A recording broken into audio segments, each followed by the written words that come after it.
Hello and welcome back to another video for Final Fantasy XIV with me, Meoni. Here I am in the Bosnian Southern Front. I thought this would be the best backdrop for this particular video. But here we are. We're going to look at the new barding added in patch 5.45. In particular then, if we go to our companion list and on our appearance, you'll see this is called the Queen's Guard barding. It comes obviously with a head, body and legs. This is basically obtainable inside the chest at the end of a new the Delabrum Reginae raid, the 24-player and obviously 48-player Savage mode, basically Alliance raid dungeon added in the patch.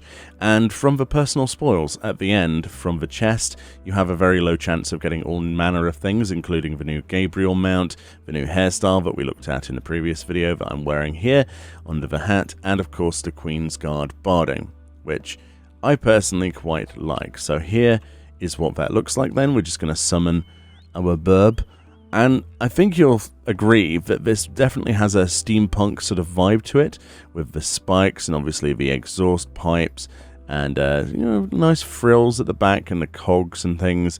And that helm is fantastic, isn't it? Look at that helm with the sort of like cogs on the side there next to the like stirrups. And then you've got the helm itself, which is this big brass cover with these white lit eyes. Definitely gives you the idea of a mecha chocobo perhaps. And then if we go into G-pose, then we can actually pan a little bit better. Basically you have these robots at the front. If you've actually done Delabrum Reginae, then one of the fights is, well, there's multiple fights where these little robots appear, the knights and the soldiers and the gunner, etc. But these have basically spiky arms pointing forwards, looking like they're about ready to charge as well. So this does look like it would do some damage if you charged into somebody with this barding on, but it is very nice and decorative. The legs of the bird then with that big cog then on the reverse of the ankle, and these big plated toes basically. It does look very cool as far as steampunk goes. I do personally love the feature of the exhaust pipes, those quad exhausts on the back there. If only that was usable, like we could enable nitrous or something, that would be pretty entertaining on a bird like this, wouldn't it? And then for some reason at the back we have these other two knights guarding your chocobo's butthole.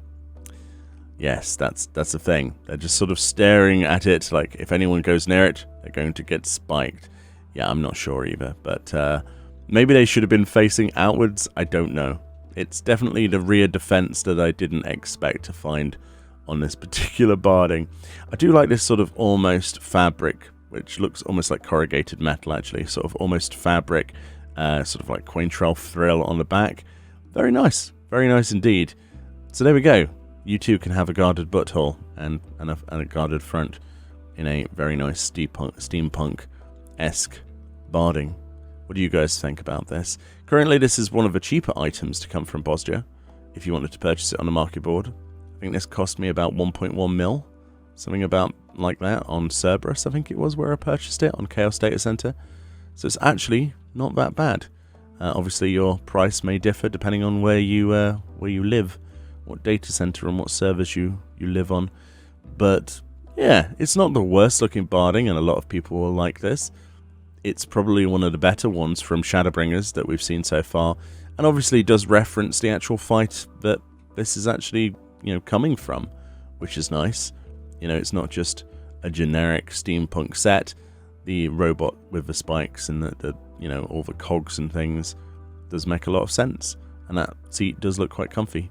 Very nice indeed. Let me know what you think, however, in the comment section below, and I'll see you all next time. Bye-bye.